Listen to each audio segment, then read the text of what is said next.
اعوذ باللہ من الشیطان الرجیم، بسم اللہ الرحمن الرحیم۔ ہر دعا کی قبولیت اللہ ہی کرتا ہے۔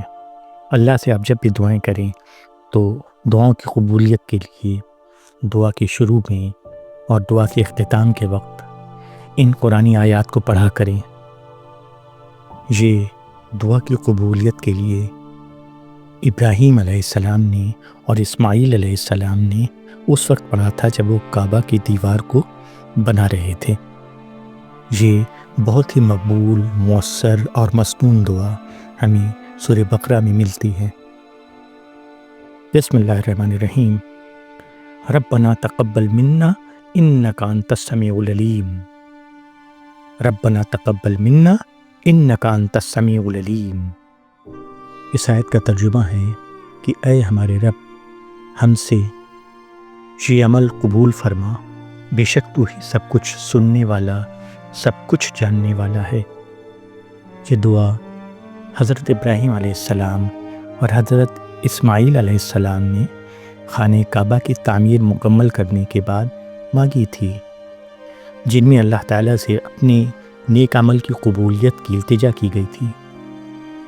اس سے عاجزی ظاہر ہوتی ہے کہ انسان چاہے کتنا ہی بڑا کام کر لے، اس کی قبولیت صرف اللہ کی مرضی پر ہی منحصر ہے۔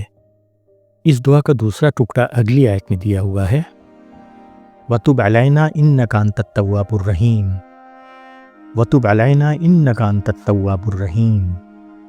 اس کے معنی ہیں، اور ہماری توبہ قبول فرما، بے شک تو ہی بڑا توبہ قبول کرنے والا، نہایت رحم فرمانے والا ہے۔ یعنی اللہ تعالیٰ کی رحمت اور توبہ قبول والی صفات پر یہاں پر زور دیا گیا ہے، اور اس بات کا اقرار کیا گیا ہے کہ انسان غلطیاں کرتا ہے اور اسے معافی مانگنے کی ضرورت ہے۔ ہمیں اس دعا کو اپنی حاجت کی قبولیت کے لیے، اپنی دعا کی قبولیت کے لیے، اپنی دعاؤں کی قبولیت کے لیے بہت پڑھنا چاہیے۔ اس دعا کو ہم نماز کے بعد، تہجد کے وقت، کوئی بھی عبادت کرنے کے بعد، توبہ مانگنے کے وقت، قرآن پڑھنے کے بعد، کسی بھی دعا کے آخر میں یا شروع میں، جب بھی ہم اللہ سے رجوع کریں اس دعا کو مانگ سکتے ہیں۔ اس دعا کی بہت فضیلت ہے۔ یہ عبادت اور دعا کی قبولیت کا ذریعہ ہے۔ یہ دل میں اخلاص اور عاجزی پیدا کرتی ہے۔ یہ اللہ کی رحمت اور مغفرت مانگنے کا ذریعہ بنتی ہے۔ یہ گناہوں کی معافی اور توبہ کی قبولیت کا ذریعہ بنتی ہے۔ یہ دعا اللہ کے قریب ہونے کا ذریعہ بنتی ہے۔ یہ دعا غم، مایوسی اور بے چینی کو ختم کرتی ہے۔ یہ دعا ہمیں یہ سکھاتی ہے کہ چاہے کتنی بھی بڑی نیکی کیوں نہ ہو، قبولیت صرف اللہ کے ہاتھ میں ہے۔ اس دعا کو لفظوں سے زیادہ دل سے پڑھیں۔ اللہ اس دعا کو زیادہ پسند فرماتا ہے جو عاجزی، یقین اور اخلاص کے ساتھ مانگی جاتی ہے۔ اللہ سے دعا ہے کہ اللہ ہماری دعاؤں کو قبول کرے اور ہمیں اپنے رحم و کرم کے سائے میں ہمیشہ بنائے رکھے۔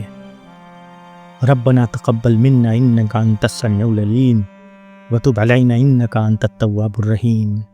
ربنا تقبل منا انک انت السمیع العلیم وتب علینا انک انت التواب الرحیم۔ ربنا تقبل منا انک انت السمیع العلیم وتب علینا انک انت التواب الرحیم۔ اللہ دعاؤں کو قبول کرے، آمین۔